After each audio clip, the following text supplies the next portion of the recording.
Well, I mean, at least the holidays, it's Groundhog Day, and it feels like it's the Groundhog Day again and again, kind of like the Bill Murray movie. Anyways, welcome into another edition of the Third Line Jawn Flyers postgame show.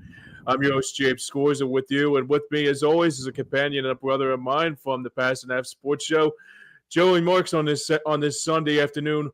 What's going on, Joe? Apparently, the Flyers saw their shadow, and it's still scoreless in Philadelphia. Beat me to it. You beat me right to it, man. I was just gonna say that same thing because you know what I mean.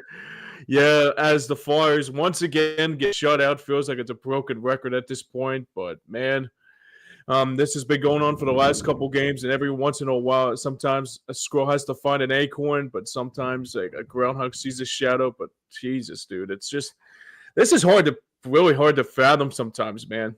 But James, we made history for the first time in franchise history. We had 3 consecutive shutouts against us. Oh my It's like, God. okay, for a second, give some credence to the idea that Harrison could have made that score could have been worse. Oh yeah. And Harrison had some pretty good saves, but the the possible not the possible, the definite probable lack of offense that this team showed, and I can't tell if it's the lack of fight, I can't tell if it's the lack of skill, I can't tell if it's the lack of energy, but it may be a combination of all three because there's a lot missing from this Flyers offense. And you know what? I'm glad that we're doing the post game because right now, Patrick Bernard right now is like banging his head against a wall somewhere because Yeah. this is the kind of nonsense that me and him, as diehard Flyers fans, this is the nonsense that we get upset about because we get up about this team and then the last 3 games happen. Yeah, it's like The Godfather. Once you think you're out, they pull you back in or something like Mhm. that. Like same kind of thing.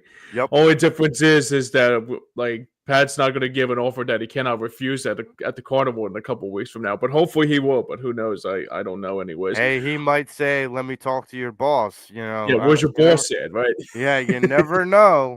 You You never know, never man. know. You never know. That's true.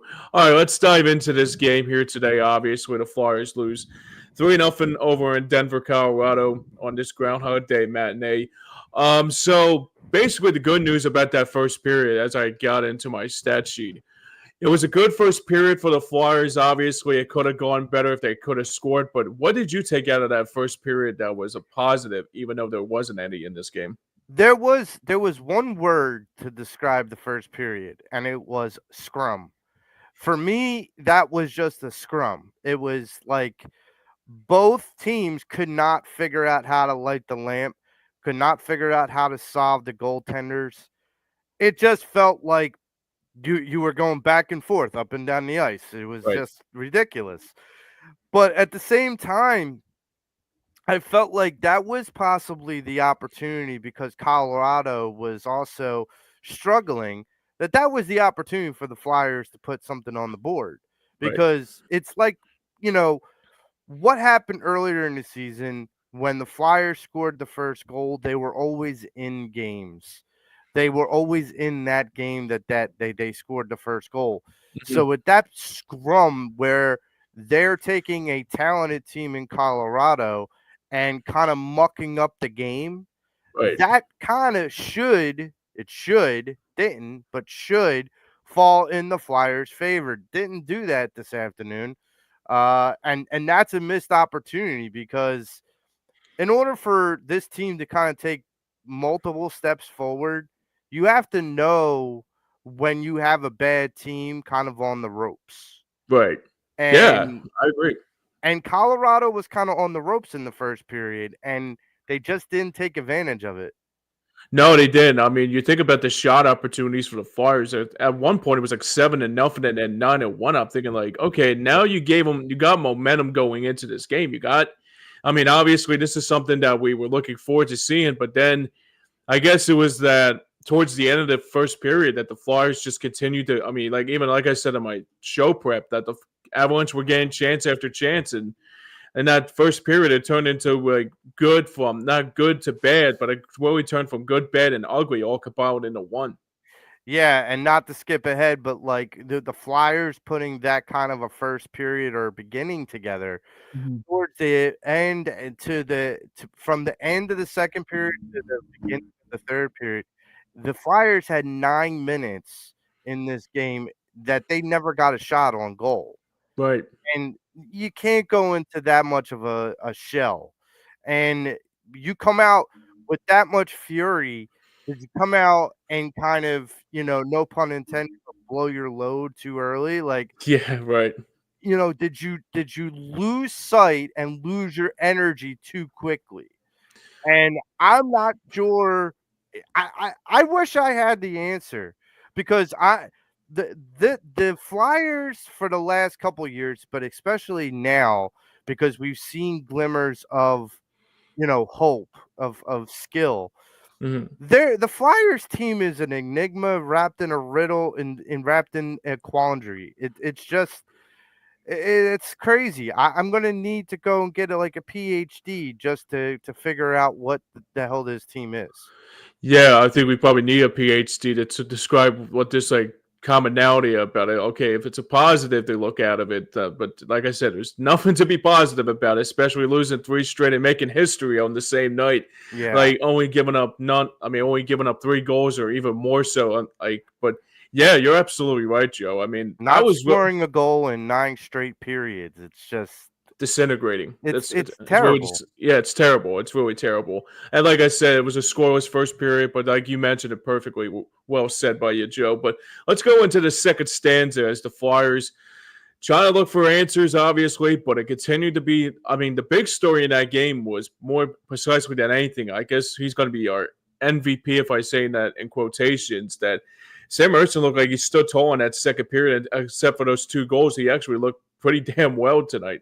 Yeah, and it's like I said earlier, Harrison kind of, yeah, he let 2 goals get past, but they were really 2 good shots. Number one, and number two, there were a lot of key saves that Harrison did throughout that second period that in my mind could have been goals any other time against any other situation. And the fact that that game by the end of the second period wasn't 4 or 5 nothing is a Right. miracle. Yeah, right. It does feel like I mean the way Erson was extended on his head again, it was just like kind of like the same similar circumstance that happened on Wednesday night in his last appearance with the Devils. But yeah, that's I mean the way I saw Sam Erson tonight, it was just like he was not the problem that he gave up two of those goals. I mean, No. majority of it the time I think was more like it was the defense and also the team around him that couldn't like stop a nosebleed for God knows apparent reason. And here's the thing. There's two things to point out. Number one, both goals were on transition. Hmm. So, once again, I'm harping on the defense not holding the blue line. And you have to. And when you have skillful player forwards on teams like the Avalanche, if you're not holding that blue line, then they are going to get into odd man rushes and make your goalie feel naked. And Erison, for the majority of some of the starts that he's had since he's come back from the injury, he has been kind of left naked a lot by the defense crew. Call with his And pants down. Yeah. oh yeah, but the other thing that Al Morganti and this is where I guess my frustration hits the ceiling is that Al Morganti said this at the end of the second intermission and said, "Well, only thing Erison can't do is score a goal." Like that's the only difference is that Right. That's the he thing. could probably by the skill set he's showing right now, he might want to be like, "Let me give it a try, coach, because none of my other teammates are doing it for me." Look, It's I funny too. Like goaltenders in this day and age are actually scoring goals. I'm thinking like, okay, maybe you could try to give like some the Flyers light, but no, no, go ahead, Joe. yeah, I mean, look, for me it's very frustrating because I know that there's talent there. Yeah, And I want it so badly. Just be like, stick my chest out.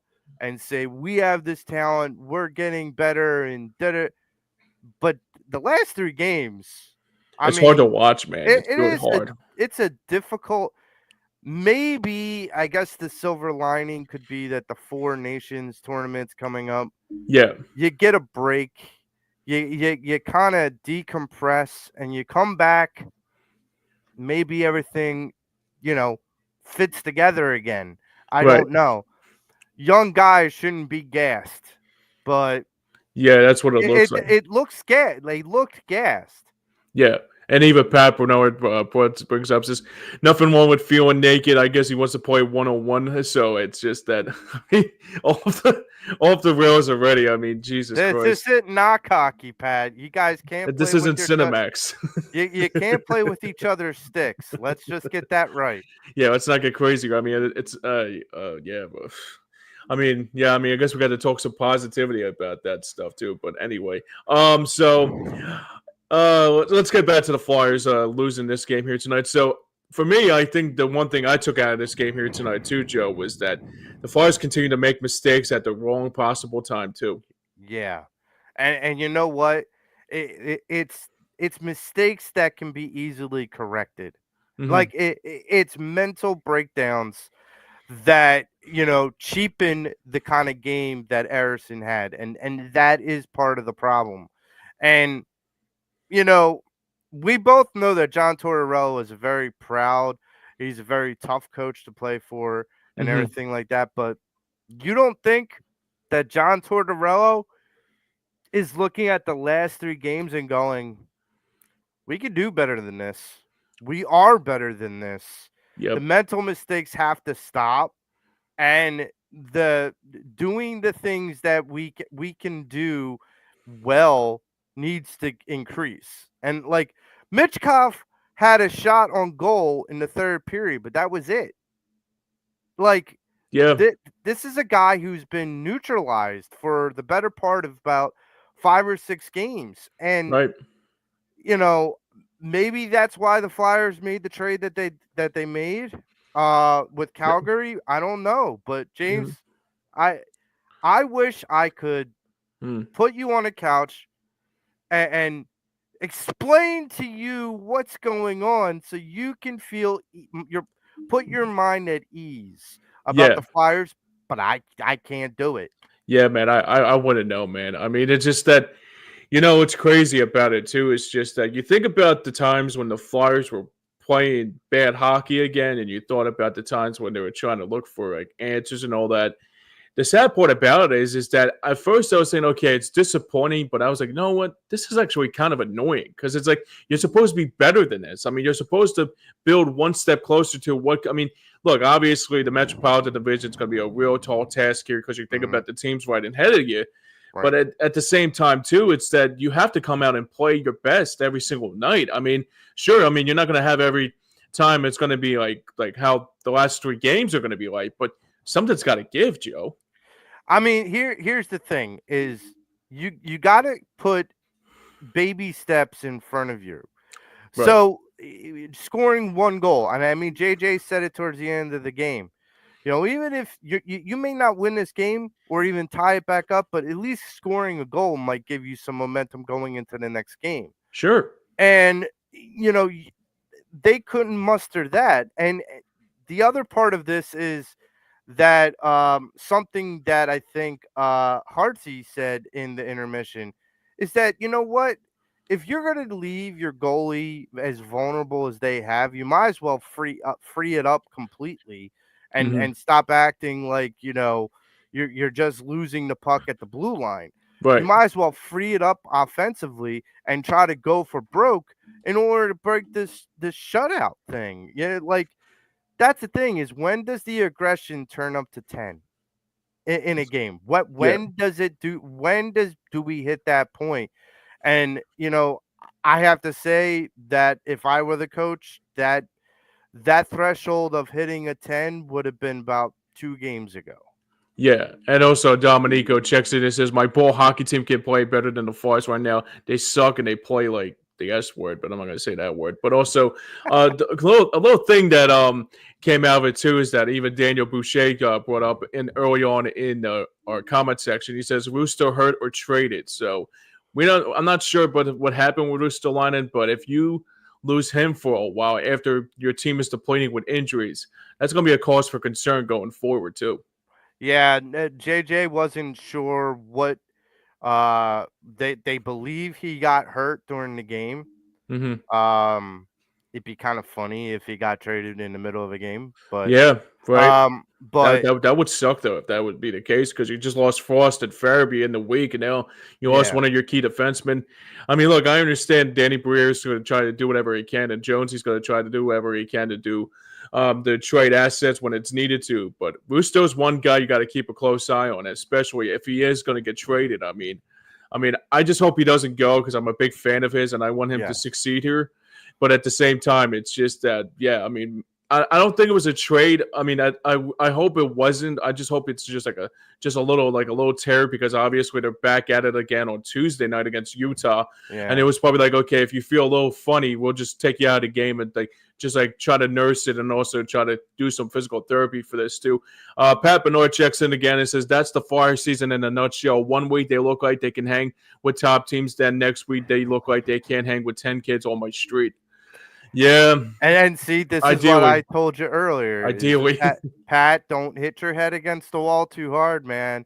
I'm telling you, Yeah, because man. me and you, look, me and you know that this is the roller coaster ride that has been the Philadelphia Flyers for the better part of 10 years. And 10 this, plus years, yeah. yeah, this is the problem right now, is that I understand it's a rebuild. Hmm. But there's got to be a part of this that looks more than just what it looked like in the beginning of the year. Right, Because then it just makes it seem like, okay, are we like the real Philadelphia Flyers please stand up? right, The ones that we saw earlier in the season where it looked like they could actually make the playoffs, or this team who got shut out 3 straight games and set a franchise record. Like yeah, that's the difference. And I'll be honest, like, Pat saying that this team couldn't beat 10 guys on his street, and yep, and yep. uh the other guy saying, that they They look couldn't like beat their shit. ball Pardon my French. hockey, their ball hockey guy team. Listen, I used to play hockey, roller hockey on rink with some guys, and I played in juniors when I was young. And I could tell you this right now, Hmm. that there's guys that I know that would fight tooth and nail to be in the same position some of these guys are in. Oh, yeah. And for these guys to kind of lay an egg on 3 straight games, there's got to be Yeah. pride. Someone has got to get angry about this, You're not and not kidding, just Joe. the coach.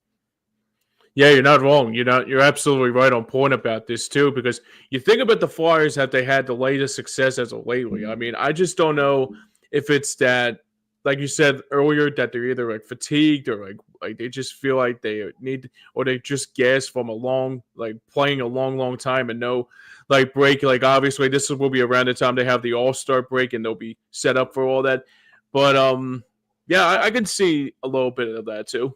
I mean, look, I feel like I'm making excuses, No, I because don't think you are. here's the thing. They're the 4th youngest team in the league. Right. Okay. I get it. It's supposed to be the All-Star break, so maybe your body conforms, whatever. Sure. But a 4th youngest team in the league, like, shouldn't be gassed at all. You're right. And here's one more step further, is that this team, now look, another excuse you could say, they're in Denver, the altitude, Altitude. Yeah. Right. maybe. But Who knows? what we're going to continue to take this team off the hook. They're never going to learn. I mean, Yeah. that's just the facts. They're never going to learn from their mistakes if people just keep making excuses for them. Right. And it's about time that if you're going to inevitably turn the corner with a rebuild, you have to start somewhere. Yeah. And you got to start with stop, you got to start with holding people accountable. And I'll be Do your honest, job. You gotta do your uh, job. talking about a person being angry in the locker room, Mhm. maybe it's the guy that holds the C on his chest. Hmm. Maybe he needs to, say, look, players only meeting. This has to be addressed. Like, Yeah. we got to knock this off. Yeah, I mean, the other thing too is that I mean, like the C is responsible for what's going on with this team. Obviously, you think Mhm. about the years that you talked about with the guy we don't mention on this program and Claude Giroux, obviously. But yeah, I mean, you're not. I'm right there with you. I think that's the one thing that this team needs to have is a players only meeting, and I think if the Flyers continue to go down this road, it could be I wouldn't say a cause for concern, but it's going to be somehow in some way like something has to give sooner rather than later. Because even though we talked about that altitude today, Yeah. Utah's like even more just as crazy as the altitude up there as it is up in Right. Colorado too. Yeah. And, we're not going to bring up the Saskatchewan scapegoat. So, Sure. the idea that, we can make excuses, but James, they're going to go against Utah Hockey Club, and they're going to have to figure out how to come out and do what I explicitly said in the beginning of this program, which is score the first goal. Yep. Get on the board early. Make yourselves the guy, like, make your team the ones that are being pursued. Don't Mhm. always be the one that's doing the chasing. Mhm. Make the other team have to chase you. And I mean, I know what Pat would say at this moment. He would say they're just not good enough yet. And Right. look, I understand that. I hear that, but I don't want to believe that yet. I'm too Yeah. much of a fan that I don't want to believe that yet. Yeah. And before we go any further, let's do something that's a little positive, but also we can also talk about this all the time. Though, but that's our we don't have. I mean, if the MVP, if we can give out one MVP, it might be Mackenzie Blackwater, Sam Merson. So I guess we could both agree on that. But let's get into our grades of the night, obviously, because the last two times we saw each other, we were like, this was an epic fail on Wednesday Yeah. night. But where's your head at on this game here tonight after this loss against Colorado? So see, Sam Erison is part of the Flyers. Mm-hmm. So I can't give them an F because he's part of the team, Sure. and I don't think he failed. No. I think he did as best he could with what was given to him and what he had to deal with. I'm gonna give them a C minus. Um, and I'll tell you this right now, a lot of that has to do with Erison. Like, Yeah.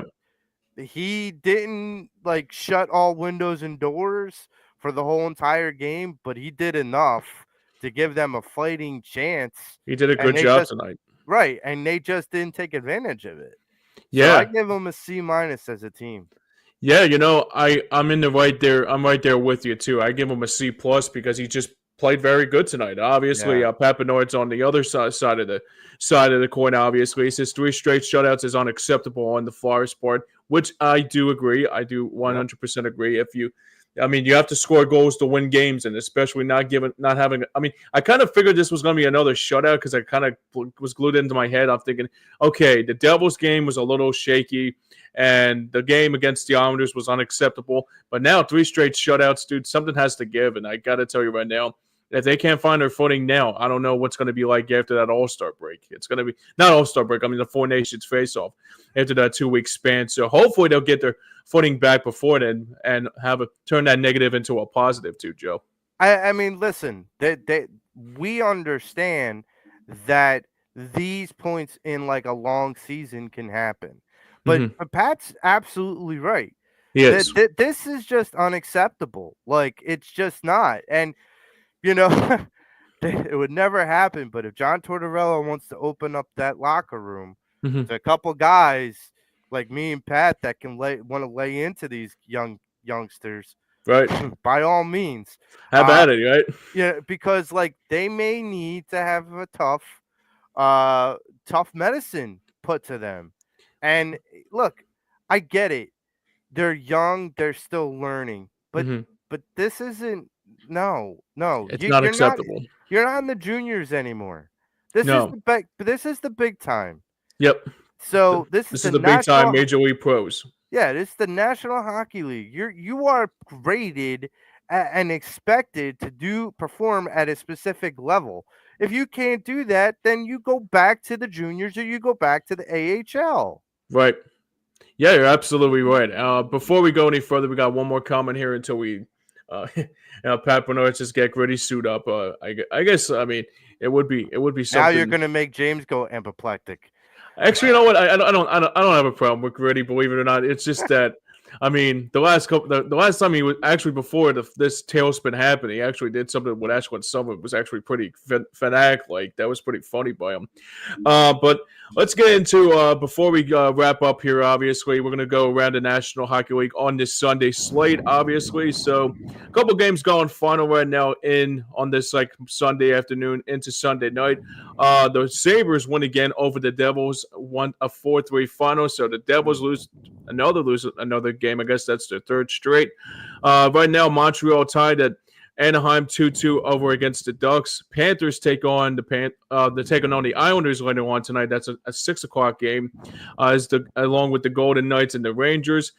Columbus taking on Dallas. That's also a 6:00 game. Blues taking on the Utah Hockey Club. Blue Jackets, by the way, before I go any further, won last night over against Washington. I'm not Washington. I forget who they beat it, but it was a comeback win for them.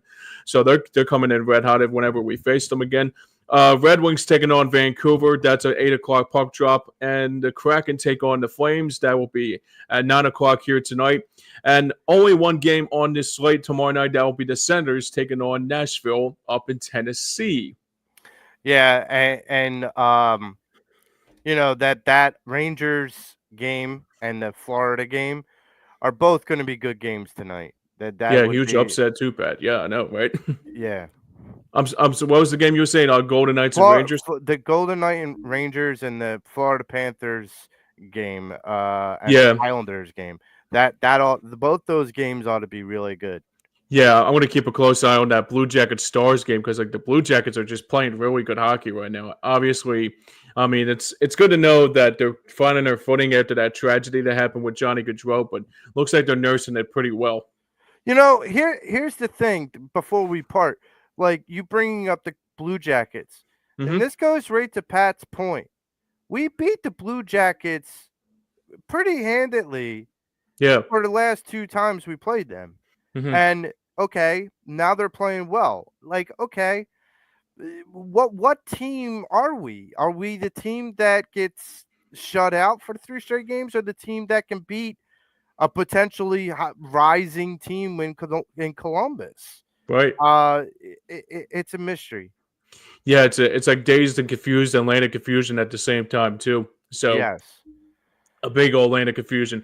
All right, that's gonna wrap up. That's gonna wrap up our show for tonight here for the Third Line Jawn Flyers postgame show. I want to thank my buddy once again, Joey Marks, once again joining me here tonight as always, and also we will be back. I think we'll be on this slate again on Saturday. We got Pat and Pavel doing shows this week. The game's at 9:00 on not Saturday. It's a Tuesday 9:00 game. Flyers take on the Capitals back home. That will be at 7:00, and then everybody will got them. I think Pat and Pavel got you covered for those post-game shows. I will be back again for the pregame show for the Hockey Night on Board Flyers pregame show starting at 8:30. That's against Utah on Tuesday night. And now for everyone behind the scenes and for everyone that made this work here, for Joey Marks, for Pat Bernard behind the glass, and for everybody that tuned in, thanks a lot for joining us here tonight. And this has been the Third Line Jawn Flyers postgame show. We'll see you again very, very soon. Until then, stay warm and stay well.